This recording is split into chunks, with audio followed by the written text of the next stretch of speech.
All India institute of medical science Raebareli की तरफ से यहाँ पर वॉक इन इंटरव्यू ऑर्गेनाइज किया गया है। जो टोटल 149 पोस्ट जो सीनियर रेसिडेंट्स के लिए जो भी कैंडिडेट्स यहाँ पर एलिजिबल हैं, इंटरेस्टेड हैं, जैसे DNB, MS, MD, MCH, DM, वो यहाँ पर वॉक इन इंटरव्यू अटेंड कर सकते हैं, जिसके लिए ऑफिशियल वेबसाइट के जरिए वो यहाँ पर इंफॉर्मेशन ले सकते हैं या फिर अप्लाई भी कर सकते हैं, जो aims.rbl.edu.in पर। हेलो दोस्तों, welcome to our channel info7 help. अगर आप यहाँ पर जॉब नोटिफिकेशंस और इन्फॉर्मेशंस के लिए यहाँ पर या फिर जो न्यू जॉब अपॉर्चुनिटीज के लिए यहाँ पर सर्च करें तो हमारे चैनल को सब्सक्राइब कीजिए ताकि नोटिफिकेशन आप तक पहुंच सकें, और हमारे वर्क को अप्रिशिएट करने के लिए लाइक भी कीजिए, और जल्द से जल्द नोटिफिकेशन पहुंचने के लिए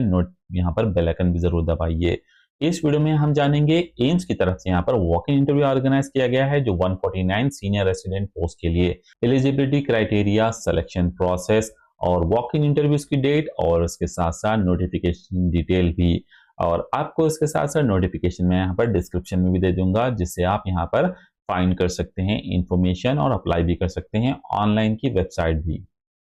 टोटल 149 पोस्ट यहाँ पर इस तरीके से अवेलेबल हैं। एनाटॉमी के लिए 1 पोस्ट अवेलेबल है, एनेस्थीसिया के लिए 13 पोस्ट अवेलेबल हैं, जो ऑल कैटेगरीज के साथ यहाँ पर टोटल 30 पोस्ट अवेलेबल हैं। बायोकेमिस्ट्री में यहाँ पर total 3 post, Burns and plastic surgery में टोटल 2 पोस्ट, और कार्डियोलॉजी में 6, कम्युनिटी मेडिसिन में 3, सीटीवीएस में यहाँ पर 5, डर्मेटोलॉजी में यहाँ पर 4, एंडोक्रोनोलॉजी में यहाँ पर 2, ईएनटी में 1 और 1 यानी कि फॉरेंसिक मेडिसिन में 2,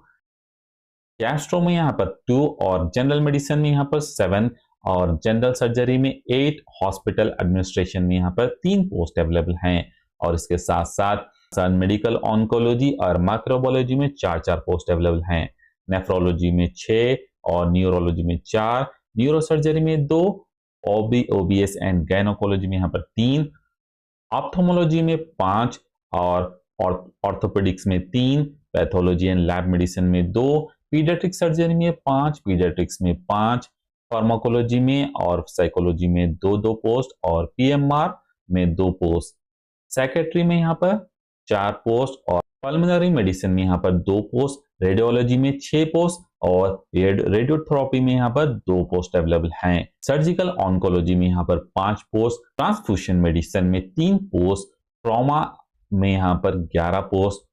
यूरोलॉजी में यहाँ पर 5 पोस्ट, और टोटल यहाँ पर 149 पोस्ट अवेलेबल हैं विथ ऑल कैटेगरीज के साथ। इसके साथ साथ यहाँ पर ओपन कैटेगरी यानी कि अनरिजर्व कैंडिडेट्स को यहाँ पर ईडब्ल्यूएस में भी अप्लाई की अपॉर्चुनिटीज दिया गया है, और यहाँ पर 4% रिजर्वेशन रहेगा जो पीडब्ल्यूडी कैंडिडेट्स के लिए, जो horizontal basis as per the government rule के हिसाब से। जो भी कैंडिडेट्स यहाँ पर वॉक इन इंटरव्यू अटेंड कर रहे हैं, जो ओबीसी एनसीएल कैंडिडेट्स के लिए यहाँ पर at the time of reporting के टाइम पर उन्हें यहाँ पर सर्टिफिकेट प्रोड्यूस करना होगा जो रिसेंट फाइनेंशियल ईयर जो 24 और 25 से, और जो ईडब्ल्यूएस सर्टिफिकेट यहाँ पर देना होगा कैंडिडेट्स के लिए, जो जैसे इनकम और असेट सर्टिफिकेट्स जो यहाँ पर इश्यू होना चाहिए फ्रॉम 1 अप्रैल 2025 से, जो रिपोर्टिंग डेट के टाइम पर देना चाहिए, on or before the last date of application based on the income in financial year 24-25, valid for financial year 25 और 26 तक वैलिड होना चाहिए। एसेंशियल क्वालिफिकेशन यहाँ पर दी गई हैं, जो जैसे सीनियर रेसिडेंट नॉन एकेडमिक के लिए यहाँ पर मेडिकल क्वालिफिकेशन जो इंक्लूडेड इन द फर्स्ट और सेकेंड शेड्यूल में यहाँ पर जो मेडिकल काउंसिल के हिसाब से दी गई हैं वो यहाँ पर फॉलो की जाएगी, और मस्ट बी रजिस्टर्ड होना चाहिए सेंट्रल और या फिर स्टेट मेडिकल काउंसिल से। और बोर्ड स्पेशलिटी पोस्ट ग्रेजुएट के लिए डिग्री के लिए यहाँ पर जैसे एमडी, एमएस, डीएनबी इन स्पेशलिटी कंसर्न और इक्विवेलेंट होनी चाहिए।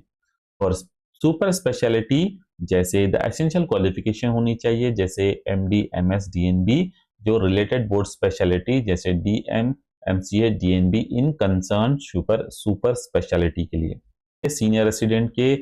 45 इयर्स की यहाँ पर एज लिमिट दी गई है, और एज रिलैक्सेशन भी यहाँ पर रखा गया है 5 इयर्स फॉर SC/ST और 3 इयर्स फॉर ओबीसी कैंडिडेट्स के लिए। पे स्केल की अगर बात की जाए तो यहाँ पर पे स्केल जो लेवल 11 के हिसाब से मिनिमम 67,700, और इसके साथ साथ मेडिकल पर्सनल भी, और एज पर द रेम्यूनरेशन जो 7 PC के हिसाब से दिया जाएगा। सिलेक्शन प्रोसेस की अगर बात की जाए तो यहाँ पर कैंडिडेट्स को यहाँ पर बेसिस ऑफ इंटरव्यू के बेस पर सेलेक्ट किया जाएगा और यहाँ पर जो भी सेलेक्टेड कैंडिडेट है उनकी इन्फॉर्मेशन यहाँ पर वेबसाइट पे डाली जाएगी। तो यहाँ पर कैंडिडेट्स को एडवाइस किया जा रहा है कि यहाँ पर टाइम टू टाइम वेबसाइट को यहाँ पर चेक करते रहिए। और इसके साथ साथ यहाँ पर एक नोट दी गई है, अगर कैंडिडेट्स यहाँ पर ज्यादा हो जाते हैं तो यहाँ पर उन्हें उन सारे कैंडिडेट्स को यहाँ पर रिटन एग्जामिनेशन ले लिया जाएगा जो एमसीक्यू बेस होगा, यानी कि मल्टीपल चॉइस क्वेश्चन, जो यहाँ पर सब्जेक्ट कंसर्न्स रहेगा जो कंडक्ट किया जाएगा। द डेट्स और times of walk in interview जो यहाँ पर इस तरीके से मेंशन किया गया है, जो नवंबर और दिसंबर के मंथ में। यहाँ पर रिपोर्टिंग टाइम जो एम्स रायबरेली में यहाँ पर डेट्स दिए गए हैं 3 नवंबर, थर्ड यानी कि 3 नवंबर, 14 नवंबर, 28 नवंबर और 12 नवंबर। यहाँ पर 4 डेट्स अवेलेबल हैं जो टाइमिंग के साथ। इसके साथ साथ सेम डे डॉक्यूमेंट वेरिफिकेशन भी होगा और इंटरव्यू भी होगा। रिपोर्टिंग टाइम सुबह 10 बजे से रहेगा, डॉक्यूमेंट वेरिफिकेशन 10:30 से रहेगा और इंटरव्यू यहाँ पर ऑल 4 डेट्स पे 2 PM से स्टार्ट होगा। और यहाँ पर लोकेशन होगा यानी कि venue of reporting LT ground medical college building AIIMS Raebareli. जो भी कैंडिडेट्स यहाँ पर एनी इंक्वायरी यानी कि फर्दर इंक्वायरी करना चाहते हैं वो यहाँ पर ईमेल कर सकते हैं या फिर कॉल कांटेक्ट भी कर सकते हैं, जो ऑफिशियल नोटिफिकेशन में नंबर दिया गया है।